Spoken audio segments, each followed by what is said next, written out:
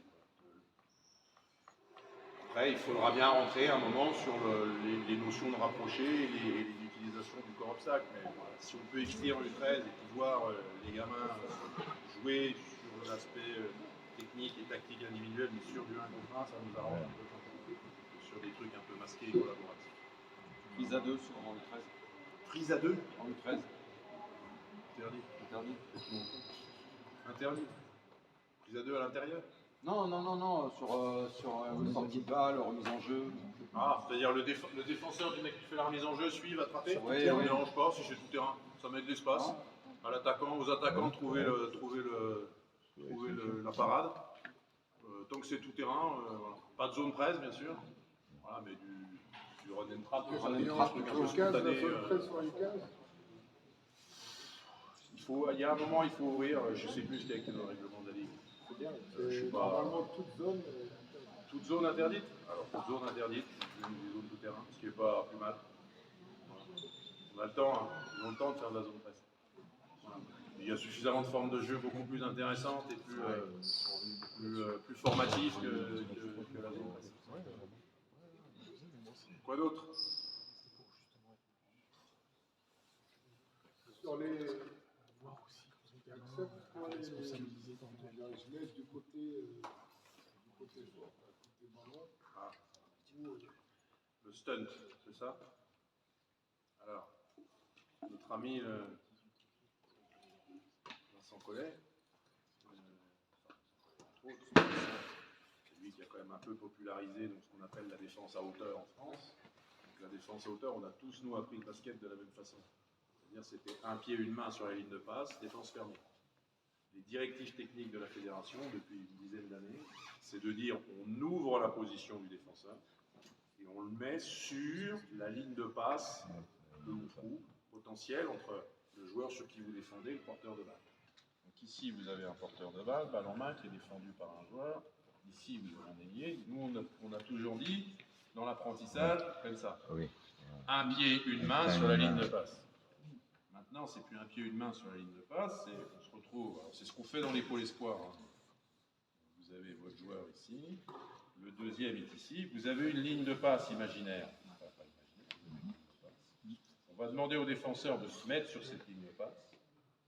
Et pour simplifier les choses, on dit un tiers du côté de son joueur, en termes de distance, et 2 tiers du côté du porteur de balle. Ce qui permet ici, sur un déplacement latéral, sur un appui, voilà, il faut vous imaginer un mec avec les mains ouvertes, là, bien, voilà, sur un appui avec les bras, qu'on puisse venir à un moment donné, intervenir si le partenaire est franchi. Ça, voilà, alors le problème de la position escrimeur, c'est que tu as un appui en avant.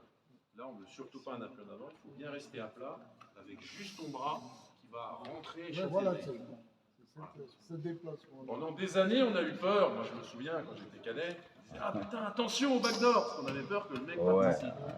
Comme si tu prenais des backdoors dans la gueule tous les matchs, quoi. Jamais. Déjà, il fallait que lui soit capable de détecter que tu étais plus sur la ligne de passe, que tu étais en hyper-pression, que lui, il soit là, puis qu'il n'y ait personne derrière. Donc, tu prenais jamais rien. Et en fait, on s'est aperçu que même cette situation-là, alors, effectivement, on se dit, mais pourquoi le joueur ne coupe pas dans le dos?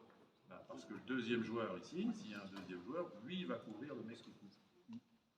Voilà. Donc ça nécessite une fois de plus une organisation collective, mais ça ferme les espaces de drive.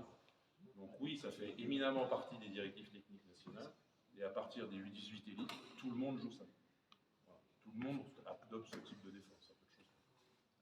Parce que des gamins dans les pôles, ils ont tous appris ça. Dans la formation U13, tu fais quoi? Donc quoi? Dans la formation U13, tu coupes ou tu fais un ouvert? C'est compliqué ouvert. Ouais, ouvert, c'est compliqué. C'est compliqué. Moi, c'est ce que je fais en U13. Non, mais c'est bien ouvert. Non, mais si on peut apprendre très tôt ouvert, c'est pas plus mal. C'est pas plus mal. Après, ils apprendront dans l'épaule, normalement. Ceux qui vont. Le problème de ça, c'est que ça nécessite quand même un dispositif collaboratif derrière important. Ça veut dire qu'il ne s'agit pas que lui jette sur les couloirs de drive et puis que lui il coupe sans qu'il soit rien organisé. Ça nécessite que vous organisiez quand même l'ensemble des aides de profondeur. Quand le mec va couper, il faut qu'il y ait quelqu'un qui puisse intervenir dessus. C'est pas simple. On leur apprend déjà en U13 À défendre le porteur du ballon. Voilà, exactement. Priorité, porteur de ballon. Que ça marque, il y a le ballon qui rentre dans le panier. Et oui. Quoi d'autre? Ça vous va? J'ai répondu, non? Alors, sur l'aspect, si on veut faire une petite conclusion hein, pour les gamins, alors bien évidemment j'ai fait un dixième de ce que j'avais prévu, et je m'attendais, Flo m'avait pas suffisamment briefé sur la qualité technique des jeunes. Bon, c'est pas très grave finalement. S'il faut que vous reteniez quelque chose, la première des choses, il ne faut jamais oublier que toute défense collective qu'elle soit, elle fait appel aux fondamentaux individuels.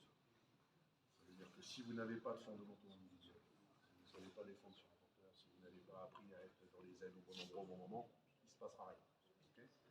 La deuxième chose qu'il faut que vous reteniez, c'est que la défense sur pick and roll, hormis le stick and roll, c'est forcément une défense collective. Et que ça inclut l'ensemble du socle électrique. Okay. Le troisième point, c'est que stratégiquement, vous ne pouvez mettre en place votre projet d'équipe que si vous avez connaissance, des qualités de vos propres joueurs, ce que normalement vous avez, 2, des qualités de l'équipe adverse, parce qu'on ne répond pas de la même façon en fonction des profils qui nous sont posés. Imaginons par exemple, vous avez, moi j'ai eu l'occasion de coacher Boniface Ndong ou Vincent Pourchaud, qui étaient des gamins, enfin, des gars qui faisaient plus de 2,15 m. Vous ne pouvez pas envoyer Vincent Pourchaud faire des show-up dans le rond central. C'est suicidaire, ce qui ne reviendra jamais. Voilà. Donc après, sur ce qui concerne l'apprentissage, la question se pose, et pour les formateurs que vous êtes, c'est qu'est-ce qu'on apprend sur la défense sur écran? Est-ce qu'on essaye de leur montrer l'ensemble des possibles et de les rendre intelligents pour qu'ils donnent la réponse la plus pertinente? Est-ce qu'on systématise par exemple le show-up, le step-out en disant c'est la réponse la plus agressive, on met le porteur en difficulté? Voilà, moi j'ai pas, une fois de plus, j'ai pas de patrie là-dessus, je suis plutôt enclin à vous dire, en U18, élite, si on peut explorer l'ensemble du panel des défenses auxquelles on va être confronté sur le pick and roll, c'est pas plus mal. Alors, maintenant, c'est pas toujours évident à mettre en place, et là je vous parle d'élite, ça veut dire que je vous parle de gamins qui s'entraînent tous les jours. Hein. Quand on a 2 entraînements par semaine, c'est sûrement pas ça. Voilà, et enfin peut-être le dernier point le plus important, si dans l'aspect éducationnel, vous pouvez donner quelques pistes aux jeunes pour qu'ils puissent décrypter la situation, c'est-à-dire qu'ils puissent lire à un moment donné de manière un peu plus fine ce qui se passe en face d'eux. Le grand est peu mobile, il est dans la profondeur, je peux me lever du mid-range. Le grand est collé, il est en surpression, je peux le surpasser. Le petit est derrière moi, je suis en snake, je peux aspirer le grand et jouer avec le piqueur. Voilà. l'ensemble du processus décisionnel qui fait qu'à un moment donné, vous faites qu'un joueur est intelligent et fournit la bonne réponse au bon moment. Ça, c'est super important. Hein. On a l'impression que c'est super simple au niveau, mais c'est pas simple du tout. Quand il dit short, il fait une passe décisive dans un mouchoir de poche comme des mecs qui font 2-15, c'est du génie. Voilà. C'est du génie, c'est des joueurs de niveau mondial. Donc voilà, entre le niveau mondial et puis le niveau que nous on côtoie, il y a un petit gap.